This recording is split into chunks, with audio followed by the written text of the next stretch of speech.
Bienvenue à tous sur la chaîne. Aujourd'hui, on part à la rencontre d'un philosophe dont on parle étonnamment peu, alors qu'il a été l'un des grands révolutionnaires de la pensée antique. Son nom, Antisthène, un homme qui a choisi de tout quitter, la richesse, le confort, la reconnaissance sociale, pour vivre une vie épurée, rude, totalement libre.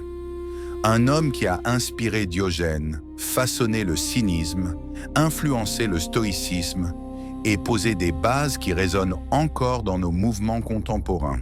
Minimalisme, décroissance, slow life, indépendance mentale.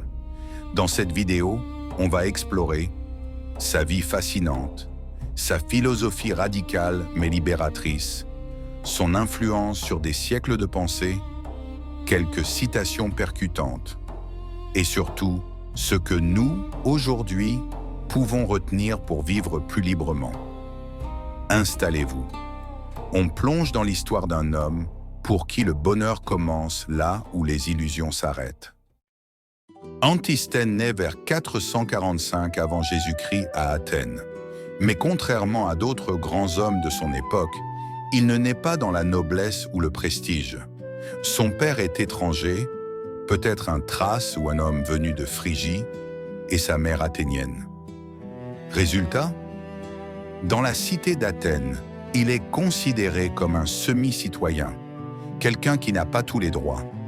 On devine déjà l'injustice sociale qui, plus tard, nourrira sa philosophie. Jeune, il se tourne vers les sophistes, très en vogue à l'époque. Il étudie l'art du discours, l'argumentation, la rhétorique. Il devient même un élève brillant. Mais un jour, par hasard, il assiste à une conversation de Socrate. Une conversation tellement bouleversante qu'il prendra une décision radicale. Abandonner les sophistes, renier ses propres enseignements et suivre Socrate comme un disciple dévoué. On dit d'Antisthène qu'il marchait plus de 7 km par jour pour écouter Socrate, parfois sous la pluie ou la chaleur. Socrate n'était pas un professeur comme les sophistes. Il ne donnait pas de théorie. Il posait des questions, il bousculait, il forçait l'introspection. Antisthène y découvre un trésor. La vertu vaut plus que les mots. La simplicité vaut plus que les apparences. Le bonheur n'est pas un exercice de logique, mais un travail sur soi. À la mort de Socrate, Antisthène ne suit pas Platon et l'Académie. Il refuse la philosophie élitiste, théorique, conceptuelle. Il veut une philosophie qui se vit, pas qui se récite. Alors il part fonder son propre chemin. Antisthène enseigne dans un lieu étonnant, le Cynosarge, un gymnase fréquenté par ceux qui, comme lui, n'ont pas les pleins droits de citoyens. Ce nom signifie littéralement « l'endroit du chien blanc ». C'est là que le cynisme prend naissance. Et cynique, à l'origine, ne signifie pas négatif ou blasé. Le mot vient de kynos, chien. Pourquoi le chien? Parce que pour Antisthène, le chien représente l'absence de honte, la liberté absolue, l'indifférence au regard des autres, une vie simple et vraie. Antisthène devient donc le premier philosophe à dire « il faut vivre comme un chien », non pas animalement, mais instinctivement, honnêtement, sans masque social. Il prône une vie sans superflu, une vie où l'on se débarrasse de l'orgueil, l'ambition, les possessions, les mensonges et surtout du jugement d'autrui.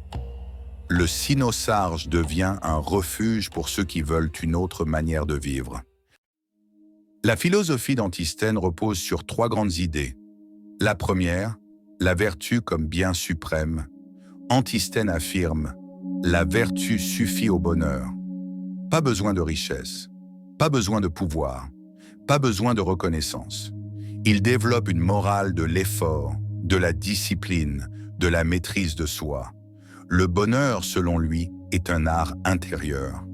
La deuxième, le rejet du plaisir comme dépendance. Antisthène dit une phrase souvent mal comprise. Je préfère être fou que de ressentir plaisir. Cela ne signifie pas qu'il condamne tout plaisir, mais que le plaisir peut nous rendre esclaves. Chaque plaisir peut devenir une chaîne. Pour lui, la véritable liberté consiste à réduire au maximum nos dépendances. La troisième, l'indifférence au regard d'autrui. Antisthène affirme « Ce n'est pas la pauvreté qui est honteuse, mais l'incapacité à la supporter ». Il invite à se détacher complètement du jugement social, à être capable de vivre simplement, même pauvrement, sans perdre sa dignité. C'est d'ailleurs ce qui inspirera Diogène à pousser cette idée à l'extrême. Antisthène a écrit énormément. Dialogue, essais, réflexion politique, analyse morale. On estime qu'il aurait rédigé plus de 60 ouvrages. Pourtant, il ne reste presque plus rien, juste quelques fragments cités par Diogène Laërce, Athénée ou encore Sénèque indirectement.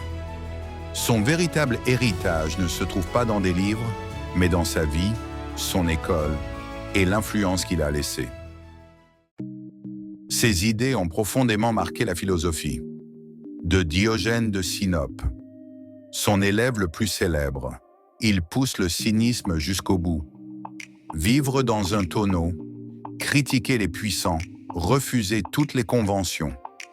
De Cratès et Hipparchia, un couple qui abandonne richesse et statut pour vivre selon ses principes. Et le stoïcisme Zénon de Kition commence dans l'école cynique. Il reprendra la souveraineté de la vertu, l'indépendance émotionnelle et la critique des biens extérieurs. Même Marc Aurèle disait qu'il fallait être dur comme un cynique.